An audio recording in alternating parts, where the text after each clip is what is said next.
아멘. 할렐루야. 오늘도 오후 예배로 하나님 앞에 나아가는 우리 성도님들 삶에 하나님의 은혜가 충만하길 소원합니다. 효성교회에 제가 부임한 지 벌써 3년이라는 시간이 지났습니다. 빠르면 빠르게 지나간 것 같고 참 더디 지나간 것 같기도 한 그런 3년이었습니다. 돌아보면 감사할 일들이 참 많은데, 처음에 효성교회에 부임할 때는 저와 제 아내 둘이서 외롭게 부임했는데, 하나님께서 은혜 주셔서 효성교회 가운데 사역하면서 내 가족이 되었습니다. 처음에 교회 부임할 때는 뚱뚱했습니다. 그래서 이제 살을 많이 빼야겠다 이렇게 결심했는데, 지금 교회를 나가게 된 지금 이 시점에 더 뚱뚱해졌습니다.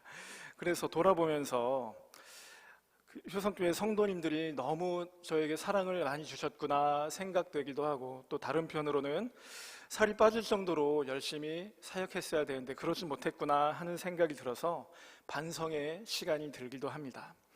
어쨌든 지난 3년 동안 부족한 사람을 사랑해 주시고, 또한 이런 보잘것없는 그런 설교를 들어주시고, 또한 이런 부족한 사람을 참아 주셨기 때문에 저도 조금 성장할 수 있었던 것 같습니다. 이제 하나님의 섭리와 인도하심 가운데 저는 다른 곳으로 가게 되었지만 여전히 효성교회와 성도님들을 위해서 기도하며, 또한 다시 만날 그날까지 하나님 나라를 회복하는, 이 땅에서 회복하는 그 자리에 우리가 있기를 소원합니다. 저희가 어딜 가냐 마냐는 사실 중요한 게 아니라 오늘 우리가 함께 나눌 말씀이 중요합니다. 오늘 우리는 이 예수님의 제자 도마에 대해서 함께 나누고자 합니다. 예수님의 제자 도마. 도마는 질문하는 사람이었습니다. 예수님의 제자들 중에서도 특별히 질문하는 사람, 의문을 가지고 있는 사람이었습니다. 오늘 우리는 이 도마의 질문을 통해서 과연 우리의 신앙은 어떠한지, 또 우리의 신앙은 어떠해야 하는지 우리가 함께 나누는, 그리고 또 은혜가 충만한 시간이 되길 소원합니다. 예수님께서 그의 사랑하시는 제자들과 대화를 나누고 계셨습니다. 우리가 읽은 본문 14장의 배경이 되는 이 날은 예수님께서 이제 십자가에 달리기 바로 그 전날인 목요일 저녁이었습니다. 예수님께서는 계속해서 반복해서 말씀하시기를 나는 이젠 어딜 가야 한다라는 말을 계속 말씀하고 계신 겁니다. 난 이젠 어딜 간다. 너희들 중에 누군가 나를 팔 거다. 도무지 제자들이 이해할 수 없는 말을 예수님은 반복하고 계세요. 특별히 어딜 간다는 말을 계속 반복하고 계셨습니다. 제자들의 심정이 어땠는지 모르겠습니다. 대체 예수님은 어디에 가신다는 건가? 어딜 그렇게 급히 가셔야 되기 때문에 이 같이 마주 앉아서 밥 먹는 이 시간에 그 길을 간다고 하신 걸까요? 그저 아무것도 몰라서 제자들은 입을 다물고 있을 수밖에 없었습니다. 가장 먼저 입을 열어서 예수님께 질문했던 것은 제자들의 대장격이었던 베드로였습니다. 13장, 우리가 읽은 말씀 전에 있는 13장 마지막 쪽에 보면 베드로가 참지 못하고 이렇게 질문합니다. 예수님, 대체 어딜 가신다는 겁니까? 그러자 예수님이 말씀하시는데 더 알 수 없는 말씀을 하시죠. 36절 하반절에 이렇게 말씀하십니다. 내가 가는 곳에 내가 지금은 올 수 없으나 후에는 따라오리라 라고 예수님이 수수께끼 같은 말씀을 하신 거예요. 이 대답을 듣고 제자들이 그렇구나 했을까요? 그렇지 않습니다. 더 혼란에 빠졌습니다. 대체 어딜 가신다는 건가? 나만 모르는 건가? 넌 알아? 하면서 서로 그렇게 대답을 했을 것입니다.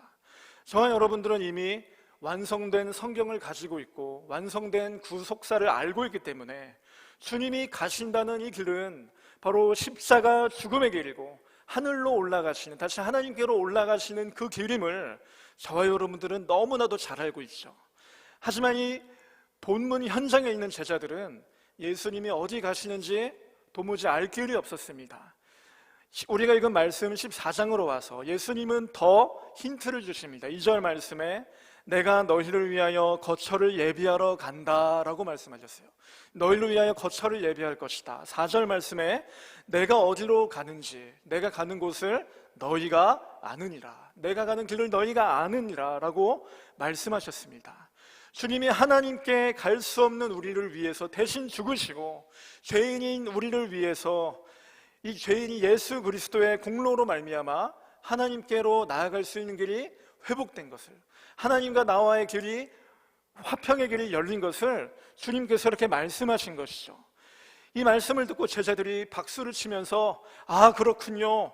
이제 그 예수님이야말로 이젠 십자가의 길, 구원의 길을 가시는군요. 이렇게 깨닫는 사람은 여전히 단 한 사람도 없었습니다. 아마 그 장면을 상상해 본다면 이 식사 자리가 무거운 침묵의 자리가 됐을 것 같습니다. 서로 제자들이 툭툭 건드리면서 귓속말로 예수님이 대체 어딜 가신다는 거야? 넌 알고 있니? 혹시 내가 없을 때 어딜 가시는지 말씀하신 게 있니? 그 중에 아무도 그 길이 어디로 가야 하는지 아는 이가 없었습니다. 그저 아무 말도 하지 않고 잠잠히 있을 뿐이었죠. 이때 침묵을 깨고 누군가가 예수님께 드디어 질문을 하게 됩니다. 우리 5절 말씀을 우리 함께 읽어봤으면 좋겠습니다. 5절 말씀 다 같이 읽겠습니다. 도마가 이르되 주여 주께서 어디로 가시는지 우리가 알지 못하거늘 그 길을 어찌 알겠사옵나이까. 아멘. 드디어 침묵을 깨고 도마가 예수님께 질문한 겁니다. 주님이 자꾸만 어딜 가신다고 하는데, 그리고 주님은 우리가 그 길을 아신다고 말씀하시는데 우리는 그 길을 도무지 모릅니다. 우리가 가야 될 길이 어디인지 우리는 알 수가 없습니다. 우리는 그 길 어느 방향인지 목적지가 어디인지 도무지 알지 못합니다 라고 도마가 답답한 심정으로 예수님께 어쩌면 불만이 섞인 표현을, 그런 질문을 한 것입니다. 여러분은 이 예수님의 12제자 중에 도마를 생각할 때 도마를 어떤 제자라고 생각하십니까? 흔히들 도마를 얘기할 때 의심 많은 사람이라고 얘기합니다. 카라바조라는 화가가 요한복음의 한 장면을 그림으로 그렸는데 우리 화면을 한번 보실까요? 카라바조가 그린 도마의 모습입니다. 바로 길 위에서 부활하신 예수님을 만나서 이야기 나누는 도마의 모습이죠. 제자들이 모여있는 곳에 호련히 예수님께서 나타나셨어요. 그리고 도마를 향해서 말씀하실 때 어떻게 말씀하셨냐면 도마야 이리 와서 나의 옆구리에 손가락을 넣어봐라, 이렇게 말씀하셨어요. 그래서 도마가 그 손가락을 예수님 뚫린 옆구리에 넣고 예수님이 드디어 부활하셨구나 믿게 되었죠. 그것을 표현한 그림입니다. 옛날부터 지금까지 도마 하면 의심 많은 사람, 의심 많은 제자, 이게 우리들의 생각인 것 같습니다. 찬송가 135장에서도 보시면 3절인가요? 가사에 이런 가사가 있습니다. 의심 많은 도마에게 믿음 주시고. 우리 도마라는 사람을 우리는 생각할 때마다 의심 많은 사람, 의심으로 충만한 사람, 이게 더 나아가서 의심 많다, 이게 결국 어디까지 갑니까?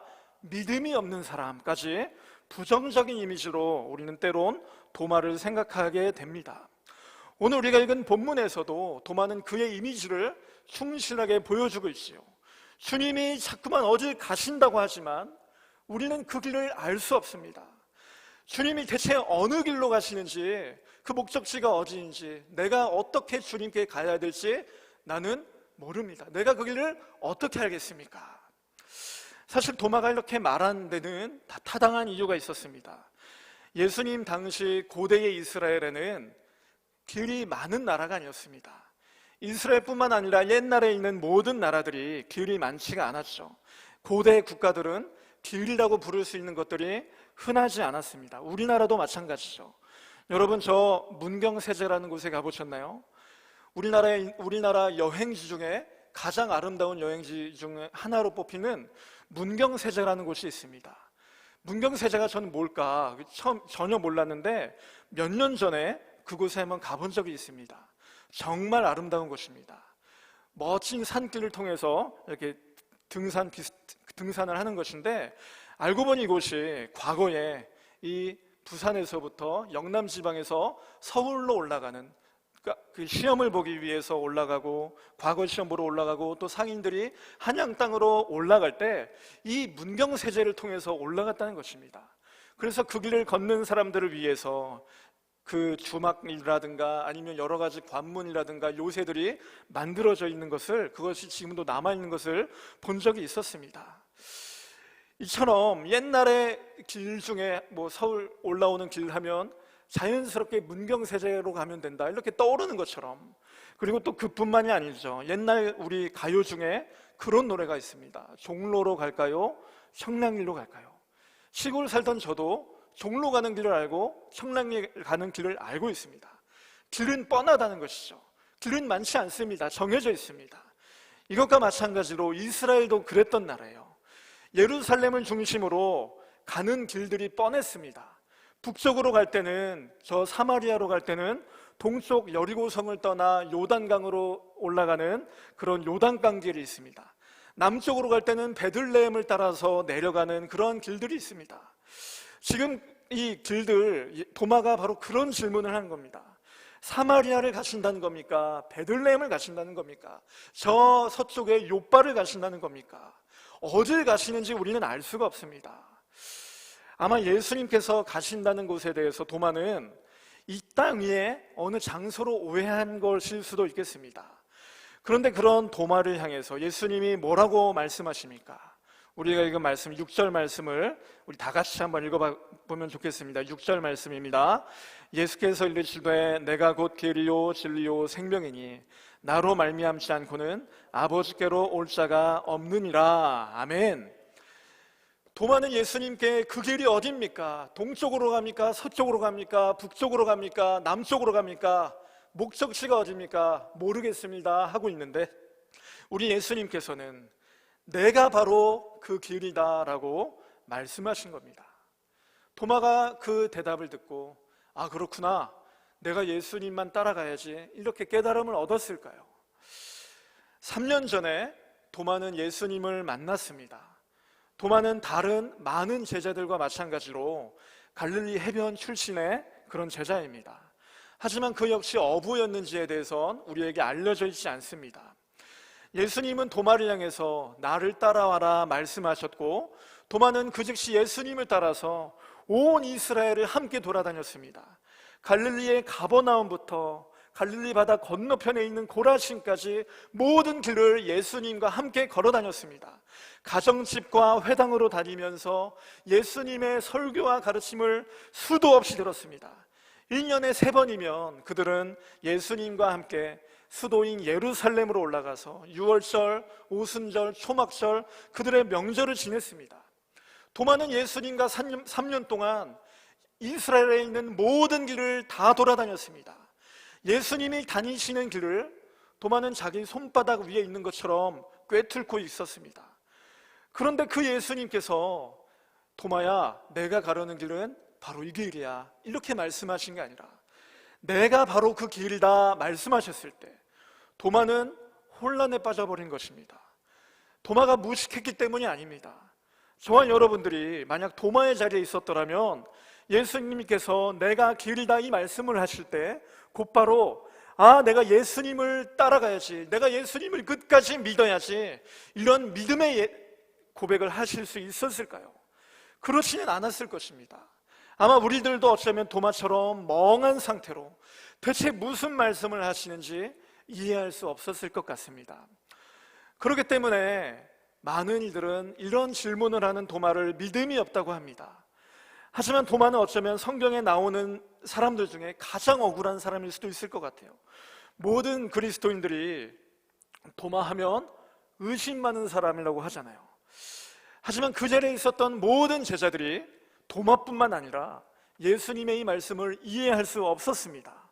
내가 곧 길이다, 내가 생명이고 진리다 말씀하신 주님의 그 말씀을 듣고 주님을 믿음으로, 주님을 따라감으로 내가 화평을 얻을 수 있구나, 이 진리에 이르렀던 제자들은 그 자리에 있지 않았습니다. 오히려 저는 오늘 우리가 읽은 도마의 이 의문점, 이 질문이야말로 저와 여러분들의 연약한 믿음을 그대로 보여주는 모습인 것 같아요. 도마는 3년 동안 예수님을 따라다녔습니다. 예수님의 모든 설교와 가르침을 들었습니다. 어쩌면 그는 이제 제법 예수님에 대해서 많이 알고 있다고 자부심을 가지고 있었을 것입니다. 그와 마찬가지로 저와 여러분들도 오랜 시간 신앙생활을 해왔습니다. 이제는 신앙생활 좀 한 것 같고 내가 이제 믿음이 좀 있는 것 같은데 여전히 어디로 가야 될지 모르겠습니다. 내 앞에 하나님의 계획이 있는 것 같긴 한데 그 계획이 도무지 어떤 계획인지 알 수가 없습니다. 좋을 때도 있는데 힘들 때가 훨씬 많은 것 같습니다. 앞이 꽉 막힌 것만 같습니다. 그 앞에서 여러분은 어떻게 말씀하십니까? 내가 보이지 않지만 그럼에도 주님 따라가겠습니다, 이렇게 말씀하십니까? 아니면 오늘 우리가 읽은 도마처럼 주님, 내가 어디로 가야 할지 도무지 모르겠습니다. 하나님을 따라가야 되는 건 알겠는데, 주님 따라가야 되는 건 알겠는데 어디로 가야 될지를 모르겠습니다. 그 목적지가 어디에 있는지, 어떻게 해야 되는지 알 수가 없습니다. 이게 우리들의 모습이 아닐까요? 지난 2년 동안 교회는 처음 경험하는 위기를 경험하고 있습니다. 코로나19라는 질병이 전 세계를 강타했습니다. 모여서 예배드리는 것이 생명처럼 귀했던 교회들은 이 거대한 세계적인 위기 앞에서 생존의 위협을 느끼게 됐습니다. 성도님들은 온라인으로 예배를 드리면서, 모니터로 예배드리고 조그만 핸드폰으로 예배를 드리면서 과연 이게 내가 드리는 게 예배가 맞는 것인가, 그런 의문을 가지게 되었습니다. 그러면서 전화 신방하고 성도님들 신방하면 항상 하시는 말씀이 온라인 예배 너무 힘들다라는 말씀이 너무나도 많았어요. 예배 드리는 것 같지가 않다. 내가 믿음이 점점 연약해지는 것 같다. 그런데 이런 것들은 성도님들 뿐만이 아니라 사역자들도 마찬가지였습니다. 신학교 나와서 신학 공부만 해왔는데 온라인 예배 준비하겠다고 인터넷 장비 알아보고 프로그램 알아보고 음향 장비 알아보면서 언제까지 이렇게 해야 될까?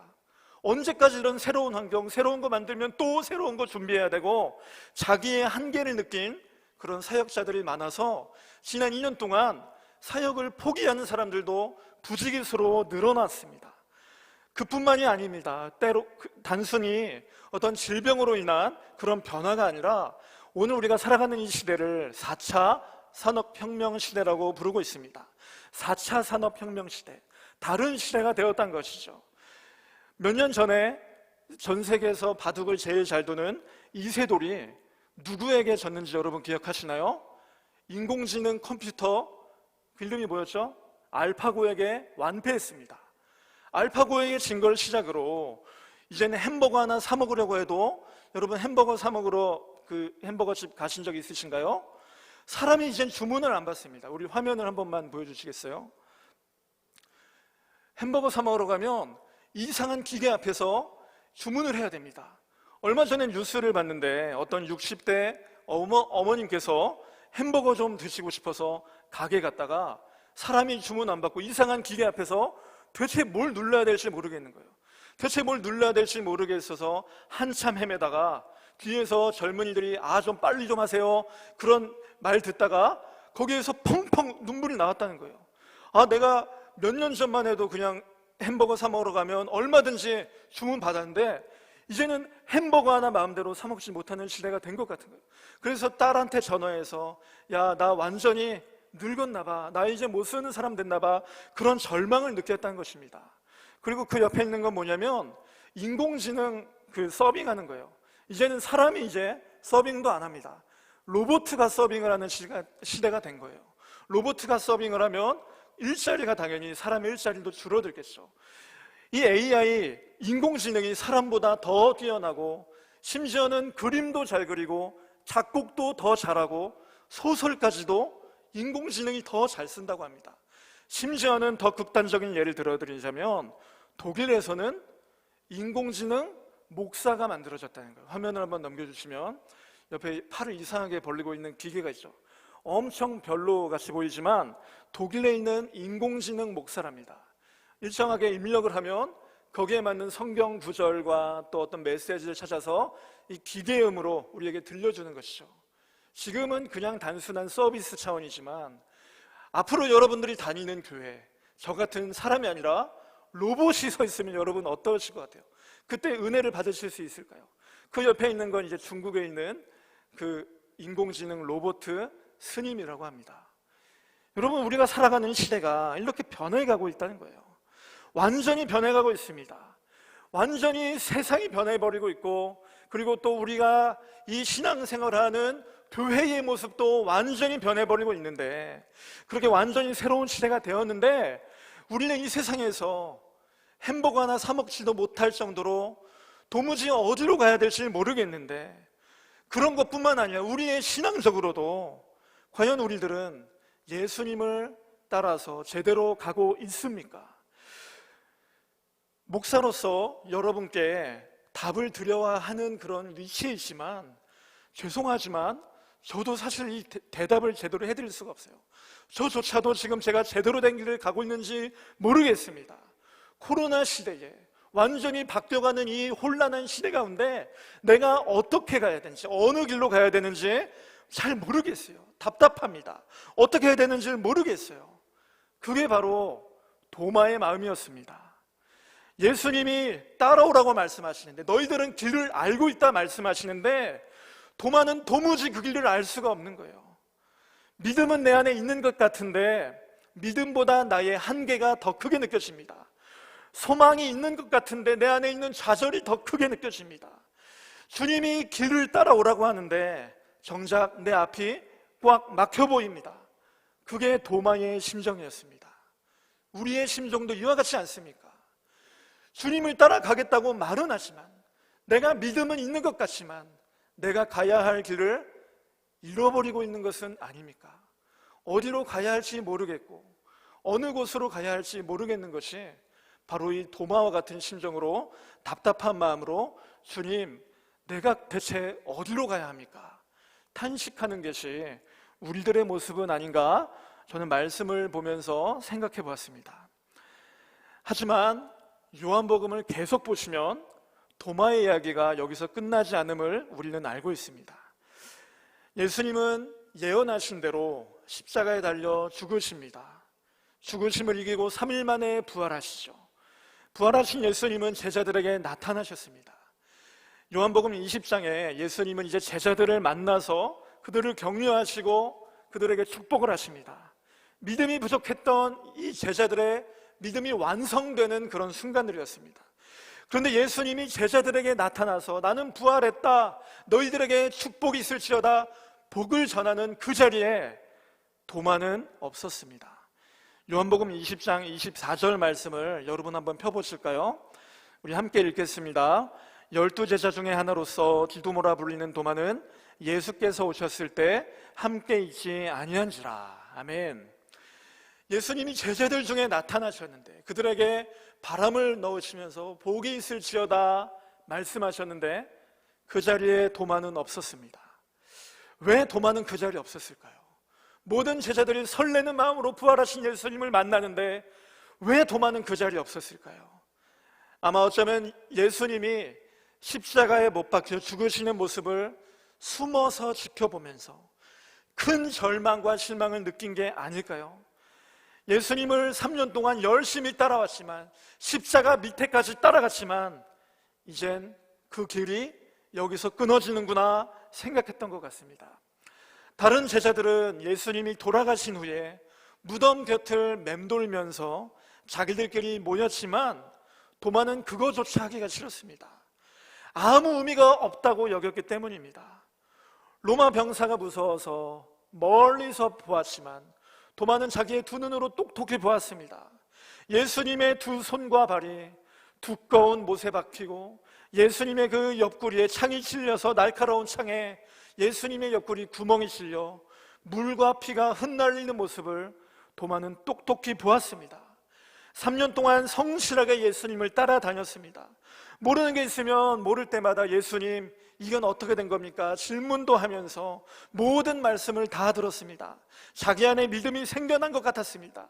하지만 십자가의 죽음 앞에서 도마는 자기 앞에 막다른 길이 있음을 느꼈습니다. 더 이상 주님을 따라갈 길이 없었습니다. 어디로 가야 할지 이제는 정말 모르겠습니다. 얼마 전에 예수님께 질문한 것처럼, 내가 주님을 어떻게 따라갑니까? 어디로 가야 합니까? 그렇게 말한 것처럼 주님은 내가 길이라고 말했지만 그 주님은 이제 더 이상 죽고 없었습니다. 내가 곧 길이라고 했지만 도마의 눈에는 도저히 그 길이 보이지 않는 것입니다. 그래서 도마는 제자들이 모인 그 장소를 떠난 것입니다. 난 이제 완전히 손을 끊어야겠구나 생각한 것입니다. 그런데 도마는 우연히 다른 제자들을 만났습니다. 그들은 허둥지둥 예수님에 대해서 말합니다. 도마야, 예수님이 다시 살아나셨어. 예수님이 다시 살아나셨는데 너는 왜 안 왔니? 말할 때 도마는 냉정하게 말하죠. 요한복음 20장 25절에 도마가 이렇게 말합니다. 내가 그의 손에 못자국을 보며 내 손가락을 그 못자국에 넣으며 내 손을 그 옆구리에 넣어보지 않고 믿지 아니하겠노라. 못 믿겠다는 것이죠. 3년 동안 예수님이 따라다닌 예수님이 죽는 걸 분명히 봤다는 것이죠. 예수님이 내가 길이요 진리요 생명이니 말씀하셨는데 도마 자식에 있어서 그 길은 끊어져 버렸다는 것이죠. 그렇기 때문에 내가 봐야만 믿겠다, 사실 이거는 믿지 않겠다라는 그런 말과 똑같은 말입니다. 우리는 이런 도마를 믿음 없다고 비난하지만 이 도마의 모습이야말로 우리와 비슷한 것 같습니다. 우리의 삶이 형통할 때는 그렇게 믿음이 좋을 수가 없습니다. 하나님이 무슨 말씀을 우리에게 하셔도 다 순종할 것만 같습니다. 그러다가 어려움을 당하면 어떻게 됩니까? 앞이 캄캄하고 하나님이 없는 것만 같아요. 오늘 추수감사절인데 감사가 나오지가 않습니다. 감사는 무슨 감사예요? 내가 너무너무 힘든데. 여러분 그런 경험 없으십니까? 그렇게 연약한 존재가 바로 우리들인 것 같아요. 그런데 그런 도마를 우리 예수님이 어떻게 대하실까요? 부활하신 우리 예수님은 또다시 제자들 앞에 나타나셨습니다. 그 중에서는 도마도 있었습니다. 예수님의 부활을 자기의 눈으로 봐야만 믿겠다고 선언했던 그 도마에게 예수님께서 그를 지목하셔서 말씀하십니다. 요한복음 20장 27절 말씀을 우리 다 같이 보겠습니다. 내 손가락을 이리 내밀어 내 손을 보고 내 손을 내밀어 내 옆구리에 넣어보라. 그리하여 믿음 없는 자가 되지 말고 믿는 자가 되라. 아멘. 주님께서 그 제자 중에 있는 도마를 향해서 도마야 따뜻하게 부르시고 일로 와서 네가 하고 싶은 대로 너의 손을 넣어보아라 말씀하신 겁니다. 도마에게 확실한 믿음을 주신 겁니다. 도마의 의심을 믿음으로 변화시켜 주신 겁니다. 그러자 도마가 그 예수님 앞에서 어떻게 반응했습니까? 우리 마지막으로 말씀을 읽어보겠습니다. 20장 28절 말씀 우리 다 같이 읽겠습니다. 도마가 대답하여 이르되 나의 주님이시요 나의 하나님이시니이다. 아멘.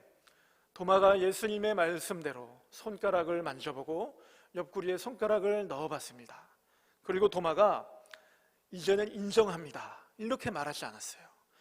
이 정도면 내가 예수님 부활하신 거 믿겠습니다 이렇게 말하지 않습니다. 그곳에 도마의 어떤 계산이나 분석이 자리할 틈이 없었습니다. 완전히 부활하신 예수님 앞에서 도마는 더 이상 할 말이 없습니다. 그 부활에 대해서 의심했던 죄책감이 자리할 겨를도 없었습니다. 도마는 다시 살아나신 주님을 향해서 자기에게 찾아오신 그 하나님 앞에서 감탄을 합니다. 찬양과 기도를 합니다. 주님은 나의 주님이시고 나의 하나님이십니다.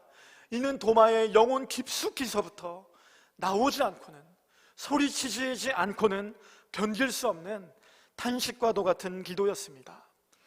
말씀을 정리하겠습니다. 도마는 부활하신 예수님을 만났을 때 질문하지 않았습니다. 더 이상 질문이 필요가 없었습니다. 대체 무슨 일이 있었는지 예수님의 상처를 분석하지도 않습니다. 이 정도면 이젠 예수님을 믿을 수밖에 없다, 침착하게 대응할 수도 없었습니다. 죽으신 예수 그리스도께서 다시 부활하셔서 자기 앞에 서 계심을 도마는 믿지 않을 수가 없었고 그 주님을 찬양하지 않을 수가 없었습니다. 도마는 자기의 집을 떠나서 예수님을 따라갔던 제자였습니다. 예수님이 가신 모든 길을 다 따라다녔지만 예수님의 죽으심 앞에서 도마는 더 이상 그 길을 걸어갈 수 없었습니다. 더 이상 이제 모든 게 다 끝났다고 결론을 내렸을 때 누가 그 도마를 탓할 수가 있겠습니까? 그런데 예수님께서 그 도마가 끝이라고 생각한 그곳에 나타나신 겁니다. 도마는 부활하신 예수님을 보고 정신이 없었습니다. 그리고 예수님은 도마를 향해 나무라지 않으셨어요. 왜 그랬냐 질문하지 않으셨습니다. 너그럽게 도마를 대해주시고 그렇게 했을 때 도마의 입에서 찬양과 기도가 튀어나왔습니다. 나의 주님, 나의 하나님. 우리도 주님을 믿는다고 고백하며 이 세상에 살아갔지만 우리는 우리의 노력과 실력으로 이 신앙생활을 이어나가는 게 불가능하다는 걸 우리는 빈번히 깨닫게 됩니다. 우리는 삶과 믿음에 있어서 실패를 경험하기도 합니다. 심지어 우리는 도마와는 다르게 완성된 성경을 가지고 우리가 어디로 가야 할지, 어디로 우리의 마음을 다해야 될지 분명히 알고 있음에도 불구하고 우리는 이 신앙의 길에서 빈번하게 실패합니다. 그럴 때마다, 좌절하실 때마다 도마에게 나타나신 부활하신 주님을 기억하시길 바랍니다. 어디로 가야 할지 잘 모르겠습니다. 어디로 가야 될지 헤매이고 대체 무엇을 해야 될지 잘 모르겠는 도마에게 나타나셔서 그의 의심을 주님을 향한 기쁨으로 확신으로 바꾸신 주님께서 오늘 저와 여러분들에게도 동일하게 깊이 만나주실 줄 믿으시기 바랍니다. 그 주님을 우리가 깊이 만난다면 우리 앞에 아무리 불안한 미래가 펼쳐 있어도, 우리가 도저히 무엇을 해야 될지 모르겠고 어디로 가야 될지 모르겠는 이 시대 속에 던져진 연약한 존재일지라도 주님이 우리를 만나주신다면 우리의 불확실함이 주님을 향한 신뢰와 찬양과 기도와 감탄으로 변하게 될 것입니다. 기도하겠습니다.